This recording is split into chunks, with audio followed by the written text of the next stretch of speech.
The next thing I'd like to talk about is Polypaint. It doesn't relate to modeling directly, but there are a few reasons why I think it's a good thing to mention within this modeling video. I find it helpful to paint your model at the sculpting stage, even if you don't plan on using what you paint for your final textures. This is particularly useful for character models because giving your faces even a rudimentary pass on colors can help you see your model a little closer to how it might appear in the final, and this can quickly help you spot areas that need modeling adjustments. I do bake out my Polypaint into texture sometimes, but that's something we'll go over a little bit later. I don't Polypaint everything, however. In a lot of situations, I only paint the skin areas. Kind of like how I did with this model. As you can see here. I also have it on the body as well, but it's hidden right now. And the reason I do this is because the body and the face is typically the most important and tricky form to get right, and everything else is, for at least for me, it's not too difficult. And I'd rather just go ahead and finish or start the textures within Photoshop or another application. But for this demo, I'll do a quick pass on this as well. But I'll start over with a new painting for the skin. So let's say that you have your model complete, and what you think is complete, and looking kind of the way you want. The first thing you need to do for Polypaint is enable these brushes, and I already have some Polypaint on here. But when you do that, the next it won't. What it'll do is it'll stop looking at whatever material that you have going on here, and it'll let you fill a specific material in there. That this way you can get different materials and different subtools. In this case, what I'll do is I'll assign it one of a custom material that I made, which is really just a variation of the Skin Shade 04 material that comes with ZBrush. I think the only things I did to it, take a look here. I increased the diffuse to be 100, and I think I played with the specular and the reflectivity. Maybe I don't remember exactly what I did, but that's just so that the colors show up more truly when looking at it in the viewport, and also because at least for skin, I don't want to see a great deal of specularity, and certainly I don't want to see any reflectivity. So what I'll go ahead and do is, with that selected, I'll change this to be mRGB. My interface is a little bit different from default, but you should have this button, mRGB. And then when you go to color, fill object, and what it'll do is it'll fill this object with material and the color that's selected, which is at the moment is white. You could also just fill it with the material, and then it wouldn't use this color. And what I'll do now is I'll go ahead and change the color to something roughly skin color. It doesn't really matter if it's correct or not to begin with. I like to start with something kind of neutral, not too dark, not too light, and just fill object again. And this time it only filled the color instead of the material, although in this case it doesn't matter because I have the same material selected here. And with this selected, you notice I have the standard brush on, but I turned off Z add or Z sub so that when I brush, it'll only do the RGB because that's what's selected here. So if I was to change the color, I could start painting away.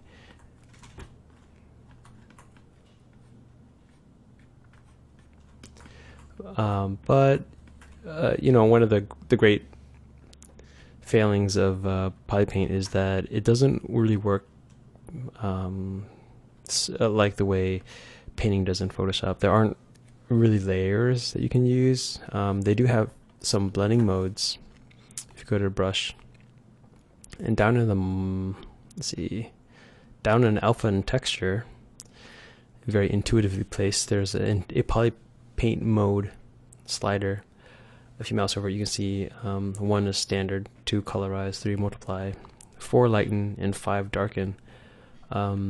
These don't quite work, at least in my experience. It doesn't really work the way I really expect them to, compared to the Photoshop equivalents. Usually I just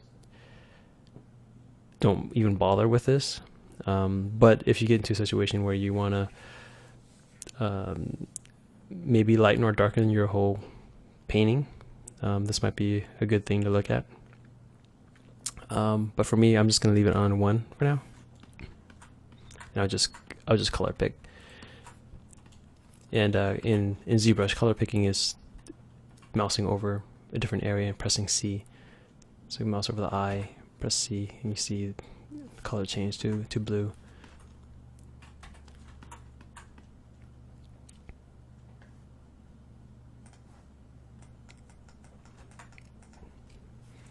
And again, as always, I recommend you have some kind of reference to go by, which I have on my other monitor here.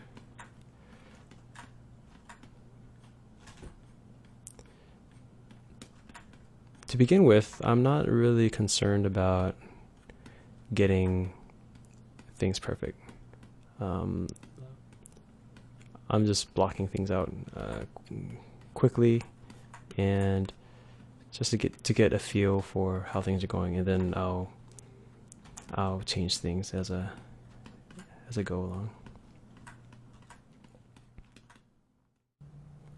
We're jumping to a time lapse here. You see, I have things darker on the outsides and a little bit lighter in the center of the face, and mostly that's just to keep the attention on the face itself.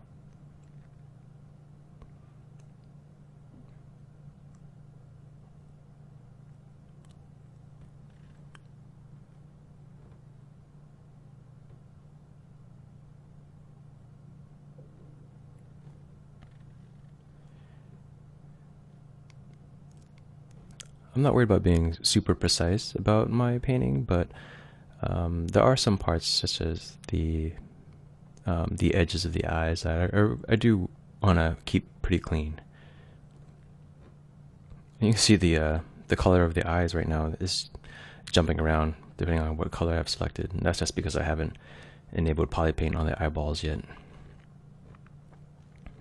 And I am painting what I would consider to be more like highlights right now. And this isn't exactly the way I would approach it if I was to make a diffuse map for the low poly model, but I just find that on the poly painting stage, it's helpful to paint in a little bit of lighting and maybe a little bit of shadow too, just to kind of help sell it to yourself visually.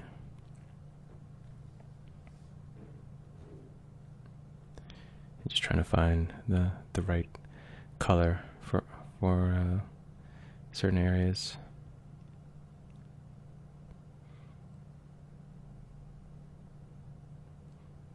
Here, just kind of adding some saturation where in the corners where the skin would kind of reflect upon itself, and the light would scatter underneath the surface.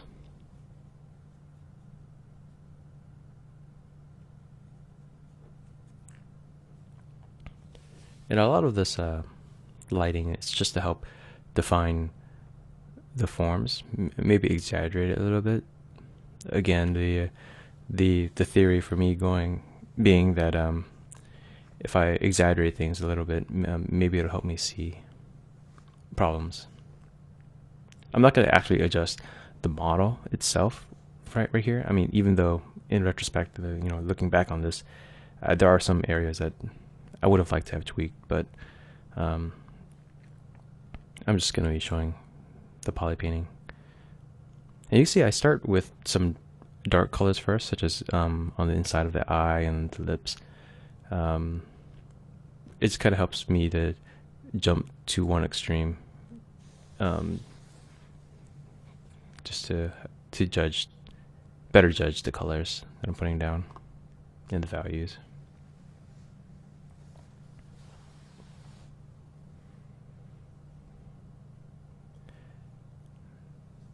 And here you can see I'm experimenting with some different color variation on the face, and it's not just random. There's some theory behind what colors are more dominant, in depending on what part of the face you're at. For both male and female, things tend to be cooler around the jawline, and perhaps more yellow on the forehead, more blush on the cheeks, things like that.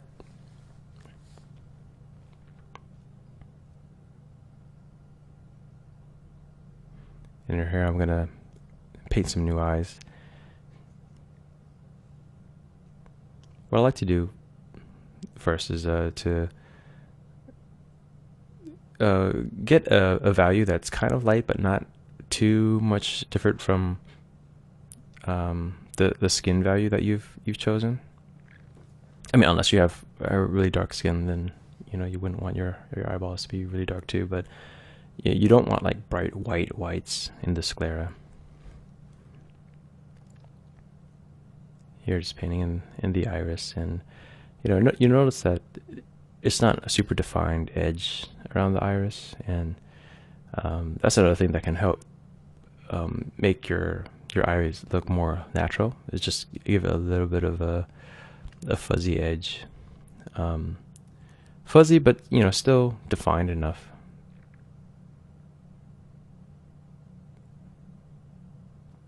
And you can see that the painting is super crude. I'm not interested in a pixel perfect eyeball right now. It's just something to block out. And on the eye itself, I was using the variation of the toy plastic matte cap. You can see here I'm highlighting the edges of the eye. The inside and outside corners of the eye. It's just one of those things that apparently is done a lot in makeup application to accentuate the eye.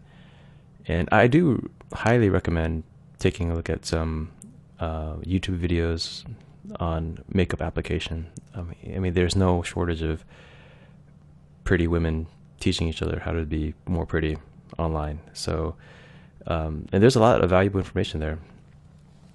Highly recommend checking it out.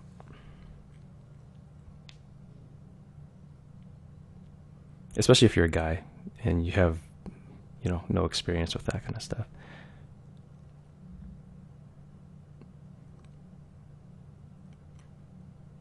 You're just blocking out some eyebrows. I'm not going to be really final with this. It's just something to see right now. And having eyebrows is always a nice thing. Here I'm adding a little bit of warmth to the eyebrows, just to help it sit into the face a little bit better. You don't want it to look too drawn on, and having saturation there can really suggest the meeting point between the hair and the skin.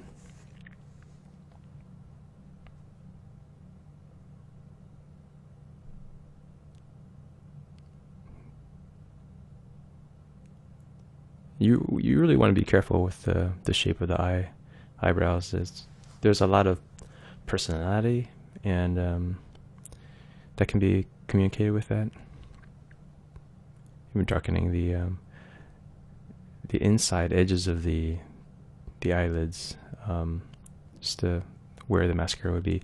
It's one of those things. I really did not know that women painted actually on there for that kind of effect. And here I'm just painting some highlights onto the lips. I mean, it's not a super realistic thing to do, and I probably wouldn't have that on the final diffuse for the low poly model. I'd probably take care of that through the specular. But again, for now, just to sell it to myself. Here, start painting the hair. And again, even on the low poly model's textures on the diffuse, I'm not afraid of painting stuff, painting certain effects, even if it's like little highlights and shadows, things that you are taught not to do on a map, on a model that's normal map. And that's just because if you can't get an effect done through the shaders, then you might as well paint it on there. At least that's always been my philosophy. I don't care if it's not physically accurate. The final result is what matters more to me. And if I have to paint it, then I'll do it. Here I'm just painting a little bit of the shadow just to help settle the face in there with the hair, and darken the ears. I thought they were attracting a little bit too much attention. Adding a bit more contrast to the corner of the lips. And it's just about done.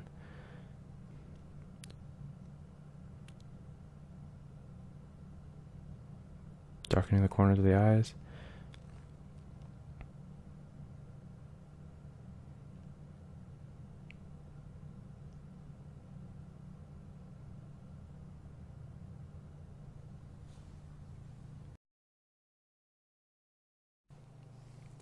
In the next video, we'll go over modeling for games. This will involve retopology, laying out the UVs, and the baking of the texture maps.